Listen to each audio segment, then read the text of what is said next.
नमस्कार दोस्तों, मैं आपका दोस्त पूरन आलोरिया फिर से एक नई कहानी के साथ। दोस्तों, हमको मालूम ही नहीं चलता कि हमारे आसपास क्या हो रहा है और क्या घटित हो रहा है और क्या होने वाला है। ये तो वक्त के साथ जब सामने आता है तो हम उस जगह जाने से भी कतराते हैं, डर लगता है, चाहे फिर बड़ा हो या फिर बच्चा हो, तो फिर डर ही लगता है। ऐसी ही एक कहानी है जो आपको सुनकर हैरानी होगी। कहानी है निठारी कांड। अय्यास मालिक और एक आदमखोर नौकर की ये कहानी है। तो कहानी सुनो आप। यह कहानी एक ऐसी कहानी है जिसने पूरे देश को दहला दिया। यह कहानी 1 जनवरी 2007 की है। जिस दिन यह कहानी पूरे देश के अंदर सामने आई, ये 1 जनवरी 2007 की बात है। यह नोएडा का एक सटा हुआ इलाका है, निठारी गांव, छोटा सा गांव है।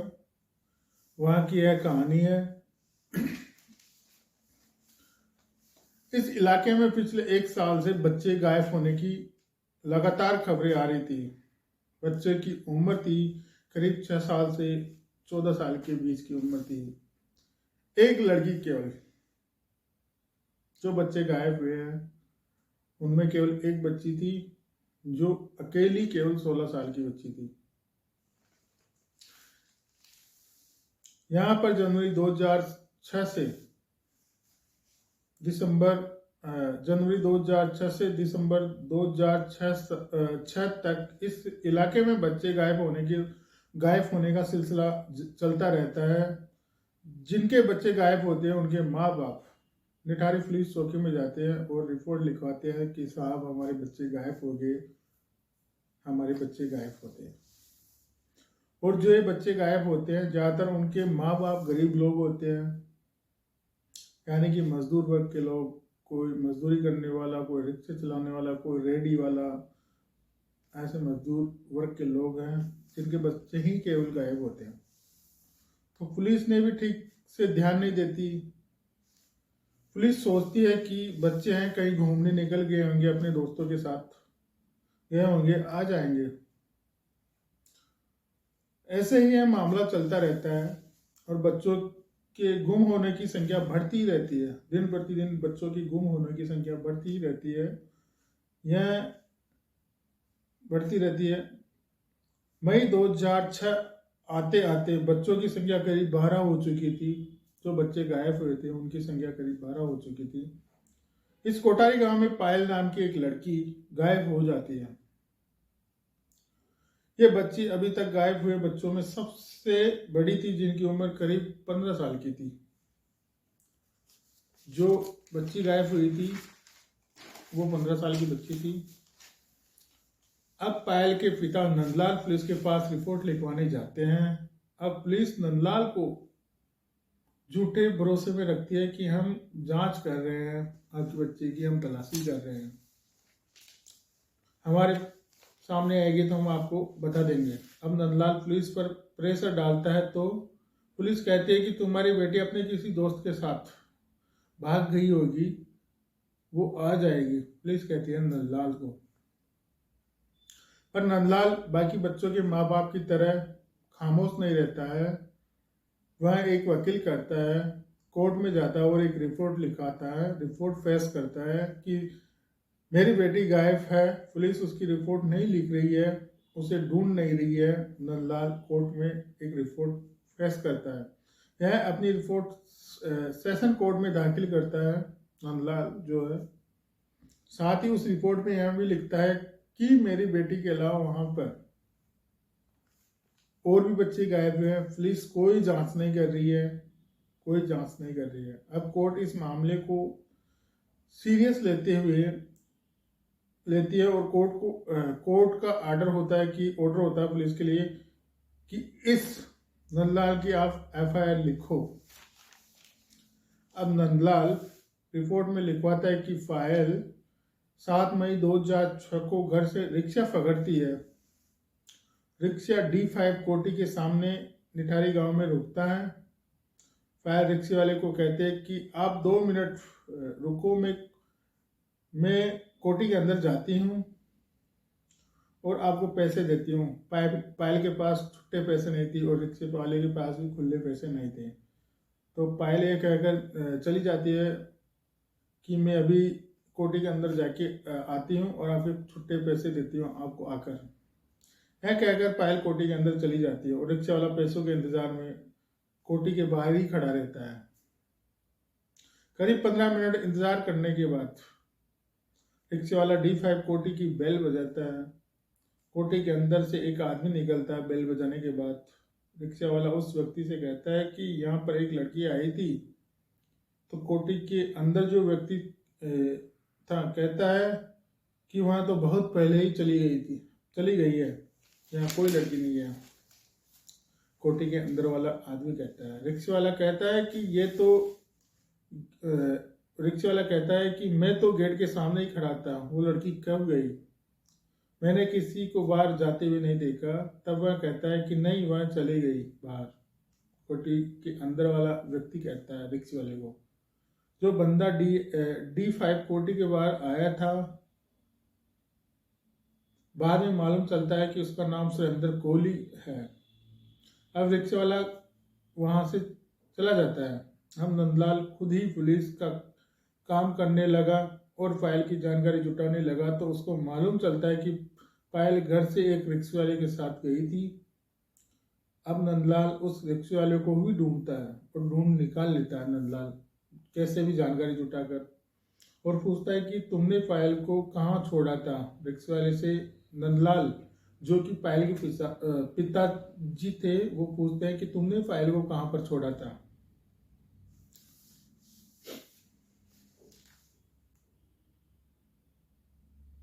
रिक्शे वाला अपनी कहानी सुना देता है कि मैं यहाँ गया और D5 कोटी के सामने ऐसे वैसे मैंने उसको छोड़ा। पायल के पास छुट्टे पैसे नहीं थे, वो कोटी के अंदर गई। जो भी उसके साथ जो घटना घटित हुई थी वो रिक्शे वाला पायल के पिता नंदलाल को सुना देता है। ये सारी बात सुनकर नंदलाल अपनी कंप्लेन में लिखता है। ये सारी बातें जो रिक्शे वाले ने कही थी, ये सारी बातें सुनकर नंदलाल, जो कि पायल के पिता है, वो अपनी रिपोर्ट FIR में लिखता है और पायल के गायब होने के दूसरे दिन ही पुलिस में यह कंप्लेन, क्योंकि पायल के पिताजी उसी दिन और रात को कैसे भी जुटकर ये रिपोर्ट पे जांच जुटा लेते हैं और दूसरे दिन कंप्लेन में लिख कर दे देते हैं, लेकिन पुलिस इस पर कोई ध्यान नहीं देती है। और फिर नंदलाल यह रिपोर्ट कोर्ट में फेस करता है कि साहब, मैंने पुलिस के पास भी इसकी रिपोर्ट लिखाई थी, लेकिन पुलिस कोई ध्यान नहीं देती है। तो कोर्ट का आदेश आता है अब कि इसकी जांच करो आप ठीक से, पुलिस को कहते हैं। अब पुलिस की मजबूरी होती है, लेकिन कोटी का मालिक, उसका नाम था मुरिंदर सिंह पंडेर, करोड़पति आदमी, पंजाब का रहने वाला था, बिजनेसमैन, विदेशों में आना जाना लगा रहता था। उसको मालूम चलता है कि कोटी की जांच के आदेश आया है, तो वह सीधे इलाहाबाद हाई कोर्ट में जाता है, एक पत्र दाखिल करता है और कहता है कि ये सब बकवास है, ऐसा कुछ नहीं है इस कोटी के अंदर, D5 कोटी के अंदर। लेकिन Allahabad high court session court के फैसलों को जारी रखती है और इसकी रिपोर्ट को इलाहाबाद हाई कोर्ट खारिज कर देती है। जो उसका मालिक था मुरिंदर सिंह पंडेर, उसकी रिपोर्ट को खारिज कर देती है और पुलिस को जांच के आदेश दे देती है कि आप जाओ और कोटी की जांच करो कि ये मामला क्या चल रहा है। अब कोटी के आदेश के बाद पुलिस की मजबूरी थी कि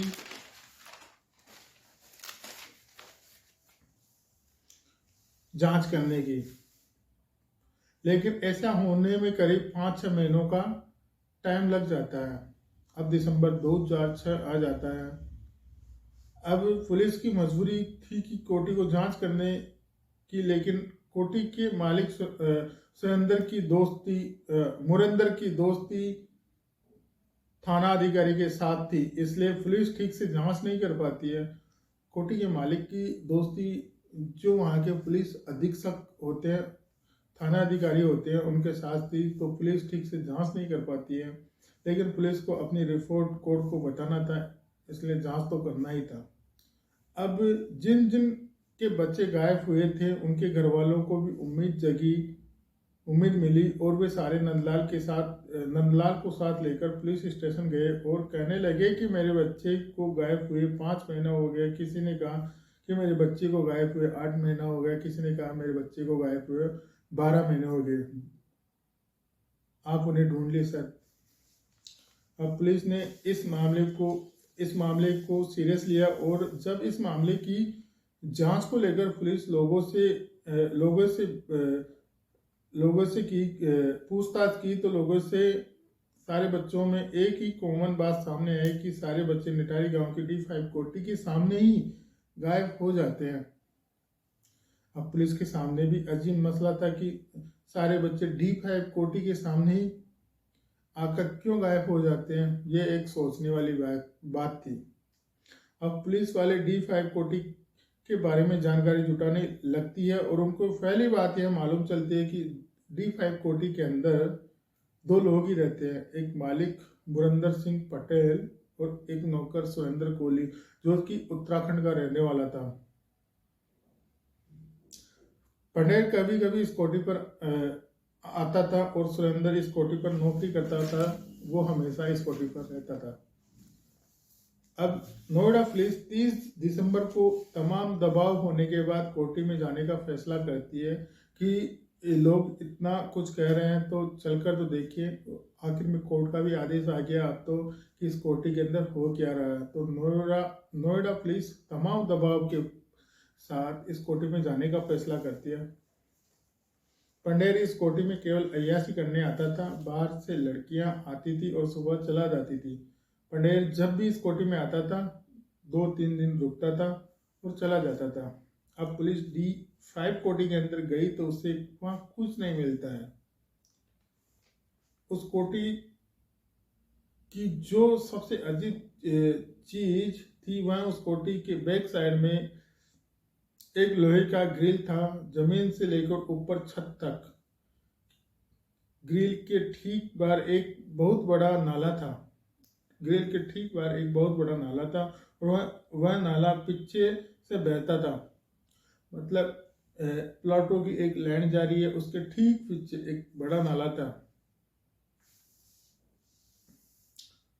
और वो पीछे से बहता था, इसलिए उस पर किसी का ध्यान नहीं जाता है। अब पुलिस को कुछ मिला नहीं था और पुलिस वहां से लौट जाती है, लेकिन पुलिस के नाले के जाने के बाद कुछ आम नागरिकों का हौसला बढ़ता है और वह नाले की ओर देखने लग जाते हैं और उनमें से एक व्यक्ति D5 के ठीक पीछे वाले हिस्से को देखता है, ध्यानपूर्वक देखता है, तो उसको दिखाई देता है कि वहां पर बहुत सारे पॉलीथीन के बैग पड़े दिखाई देते हैं नाले के अंदर। उसमें से उसने पुलिस वाले को बताया और जब उसने पुलिस वाले को बताया कि सर यहाँ पर बहुत सारे इस D5 कोठी के बाहर बहुत सारे पॉलीथीन के बैग पड़े हुए हैं।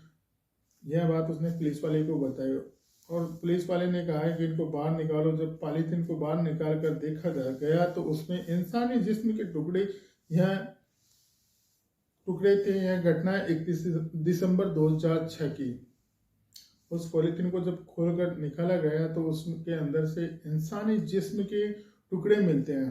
यह घटना 31 दिसंबर 2006 की यह घटना है। यह देखकर वहां मौजूद पुलिस वालों की और आम नागरिक थी, उन सब की हालत खराब हो जाती है। पुलिस वाले ने अपने सीनियर अफसरों को बताया कि अधिकारी कि यह यहाँ पर हुआ है, यहाँ पर ऐसे पॉलीथीन मिली है, उसके अंदर ऐसे इंसानी जिस्म के टुकड़े मिलते हैं। तो पुलिस अधिकारी जो लोग होते हैं वो दौड़कर आते हैं, मौके पर पहुंचते हैं। फिर वहां पर मौजूद सारी पॉलीथीन जो भी थी उनकी जांच की जाती है, तलाशी ली गई थी, तो सभी पॉलीथीन में इंसानी अंग मिलते हैं। करीब 40 पॉलीथीन को खोलकर देखा तो सभी पॉलीथिन में एक ही कॉमन था। प्रत्येक पॉलीथिन में शरीर के केवल 3 ही हिस्से मिल रहे थे, पैर, सिर और सीने का हिस्सा। सीने का नीचे का हिस्सा ही मिल रहा था। सभी पॉलीथिन में सीना गायब था, सीना नहीं था। सिर था, पैर था और सीने के नीचे जो पेट होता है उसका हिस्सा था। वहां पर मौजूद सिरों की बरामदगी केवल 17 सिर मिले, जिसमें मालूम चलता है कि 17 बच्चे थे जिनका यहाँ पर कत्ल हुआ, उनको मार दिया गया। सभी को बरामद करके फोरेंसिक रिपोर्ट के लिए भेज दिया गया। इनमें कुछ लड़कियां और कुछ लड़के थे जो वहाँ पर सिर मिले। उनकी जानकारी के अनुसार यहाँ इनमें कुछ लड़के भी थे और कुछ लड़कियां भी थी, बच्चियां भी थी। ये सब मिलने के बाद पुलिस ने 1 जनवरी 2006 को नौकर और मालिक दोनों को हिरासत में लिया। कोठी की फिर से तलाशी ली गई। वहां पर पुलिस वालों को एक मोबाइल मिलता है जो पायल का था। 7 मई 2006 को गायब हुई थी। उस पायल का मोबाइल पुलिस को मिलता है। जब इस मोबाइल को लेकर दोनों से पूछताछ की गई तो वो दोनों टूट गए और बताया कि हाँ, यह पायल का मोबाइल है। अब पुलिस ने पंडेर से पूछताछ की तो पंडेर ने बताया कि हाँ, मैं यहाँ आता जाता था 3-4 दिन के लिए और यहाँ लड़कियों को बुलाता था। मेरी बहुत सारी दलालों से जान पहचान थी। फ़ोन करता तो वहाँ पर लड़कियाँ भेज देते थे या आ जाती थी। एक दिन ऐसा हुआ कि मैंने दलाल को कहा, लेकिन उसने लड़की नहीं भेजी। तो मैंने सुरेंद्र से कहा और सुरेंद्र उस रात किसी लड़की को लेकर आ जाता है। पंडेर ने पुलिस से कहा कि मैंने बच्चों को नहीं बुलाया, उनका शोषण भी मैंने नहीं किया, ना ही मैंने उनको कभी देखा, ना मैंने उनको कभी मारा है। मैं केवल लड़कियों को बुलाता था। अब पुलिस को लगा कि पंडेर सच बोल रहा है। अब पुलिस कोहली से पूछताछ करती है एक कमरे में। जब पुलिस ने पहला सच बोला तब उस कमरे में 4 पुलिसकर्मी मौजूद थे। सभी कोहली को छोड़कर उस कमरे से बाहर आ गए थे। उनमें से 2 पुलिसकर्मी बाहर आने के बाद उल्टी करते हैं और चारों पुलिसकर्मी अपने सीनियर से कहते हैं कि हम कोहली से पूछताछ नहीं करेंगे। इसके बाद अब उस कमरे में केवल 10 पुलिसकर्मी पहुंचते हैं। अब 4 के बजाय 10 पुलिसकर्मी उस कमरे में पहुंचते हैं और पूछताछ वाले कमरे में कोहली के हाथ पांव बांध दिए जाते हैं पहले, और फिर कोहली से पूछताछ की जाती है।